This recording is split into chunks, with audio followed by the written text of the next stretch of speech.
I didn't set up or prepare to review the Orville, because it was a comedy series, and like Lethal Weapon, I figured I'd do it sooner or later, but not every episode. Welcome to the heart of the stories we tell. My name is Rob, and tonight I will be reviewing the Orville, a sci-fi comedy. And there's a lot going on here. I was blown away by what happened tonight.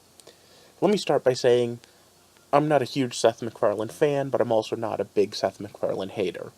I liked like the first season of American Dad, but got tired of it. Family Guy, like South Park, kinda just grew too much samey for me. I did like the first Ted movie. I think I even reviewed the second one, I'm not 100% sure on that. And A Million Ways to Die in the West was one of my all-time favorite comedies. But at the same time, I was not looking for a dick and fart joke Star Trek. Real quick, what I do here is take apart stories, try to figure out what's going on in them, and get to the deeper meaning. If you're interested in that, hit subscribe. Like I said, I wasn't expecting there to be a deeper meaning. This wasn't Star Trek after all. This was all MacFarlane's doing. And I mean, come on. It's just not going to be the same. It's not going to be social commentary, or if it is, it's going to just be very loose with the disguise of being jokes.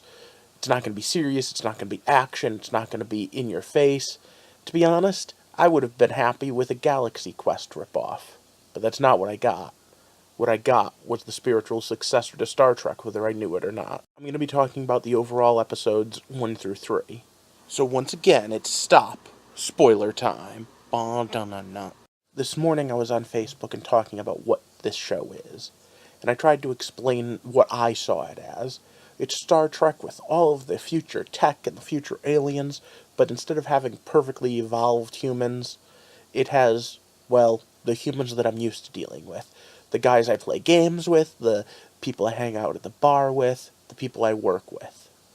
And yeah, there are aliens, and there are strange situations, but at the end of the day, it's really just a military group that's not really all that together, with a bunch of dysfunctional people that are just trying to get by. And they're having pretty realistic problems. Hey, can I have a soda on the bridge?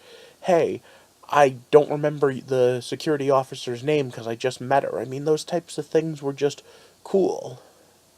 And then this episode hit. Where I was trying to say that this was obviously trying to be Trek, I think this episode truly made it Trek. Because do you know what Trek was famous for? It wasn't for jokes like this, but it was for real social commentary. Things that happen that you could draw analogies to. If Gene Roddenberry were alive today, I promise you, he would be doing something about transgenderism, he would be doing something about equal pay, all of those things. Last week, when the first female of this species was born, I sat there and said, oh, they're probably going to make some joke about being the chosen one, it's going to be some dick and fart jokes, and then we're going to move on. But that's not what happened. What happened is this episode.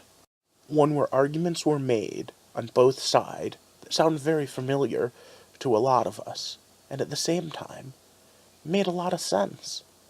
They didn't really push. I mean, they had their own take on what was the right answer, but they didn't jam it down your throat. And in the end, it wasn't even what happened.